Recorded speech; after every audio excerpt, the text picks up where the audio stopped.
Salut tout le monde! Si on ne s'est jamais rencontré avant, moi c'est Jonathan. Je suis un passionné de plantes d'intérieur de Montréal. Aujourd'hui, on se met les doigts dans la terre. Je vous présente le mix de terreau que moi j'utilise pour mes aroïdes, donc mes plantes grimpantes comme les philodendrons, les monstera. Et je vous présente aussi le terreau que j'utilise pour mes plantes Hoya.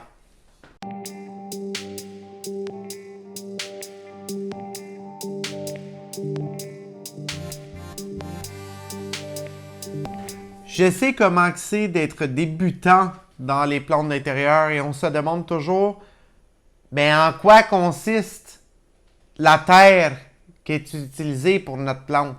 Dans le domaine des plantes, vous avez énormément beaucoup de produits que vous pouvez utiliser. Mais lesquels sont bons? Lesquels donnent des résultats avec nos plantes?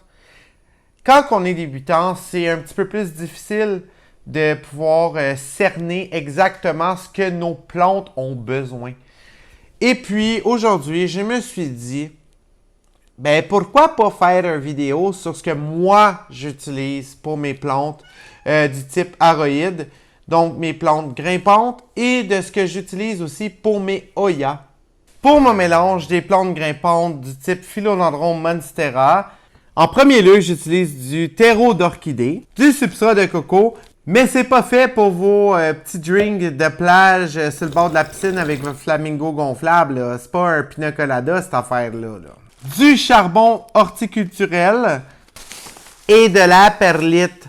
Si vous pouvez mettre la main sur du pumice, c'est encore mieux.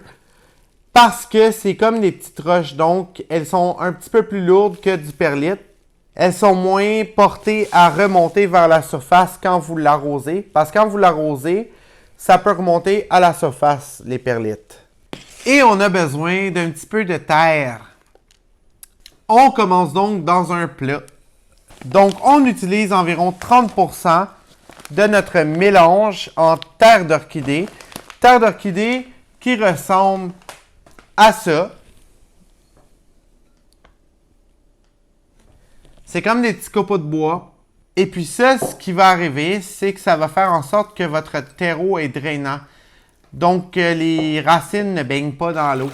On ne veut pas que les racines baignent dans l'eau parce qu'une plante d'intérieur ou une plante, tout simplement, qui pousse sur la terre, elle ne pousse pas dans l'eau. Il faut s'assurer que le terreau ne soit pas imbibé d'eau à chaque fois qu'on l'utilise. Donc ça, c'est primordial. Par la suite, on ajoute 25% de fibres de coco, comme ça, dans le mélange. Okay? Vous pouvez toujours utiliser une tasse à mesurer. Moi, je suis rendu habitué parce que je le fais souvent, mon mélange. Donc, on ajoute 25% de perlite ou de pumice. Ce qui est un peu mieux avec le pumice, c'est qu'il reste un petit peu plus dans la terre parce qu'il est un petit peu plus lourd que la perlite. La perlite, là, ça pèse rien, fait que ça remonte à la surface. Tu comprends-tu?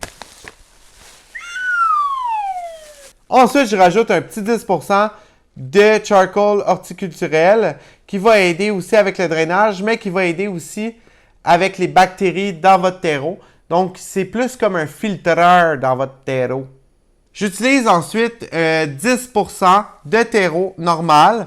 Il y a des gens qui utilisent de l'engrais de vers de terre, mais moi, j'en utilise pas parce qu'on ne connaît pas nécessairement le pH et tout ça. Et je ne veux pas non plus risquer mes plantes les plus rares. Donc, j'utilise 10% de terreau normal à l'intérieur de mon mélange. Et là, avec tout ça, je mélange le tout ensemble. Ce qui nous donne un terreau un peu plus aéré. Vos philodendrons et vos monstera vont aimer ça. Et je vous présente maintenant ce que j'utilise pour mes plantes Hoya. J'utilise environ 30% du terreau d'orchidée. J'utilise environ 60% de terreau de cactus dans mon mélange avec le terreau d'orchidée.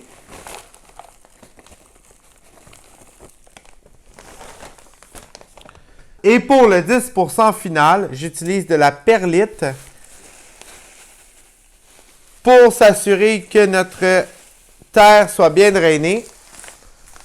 Ce qui donne environ ça ici. Ça ici, c'est le mélange final. Mon mix consiste à 30% de mélange de terreau d'orchidée, de cactus soil, donc du terreau de cactus à 60% et de la perlite à 10% pour permettre d'avoir une terre, un terreau, un substrat très drainant pour être certain que les racines ne baignent pas dans l'eau parce que les racines des Hoya n'aiment pas ça être dans l'eau.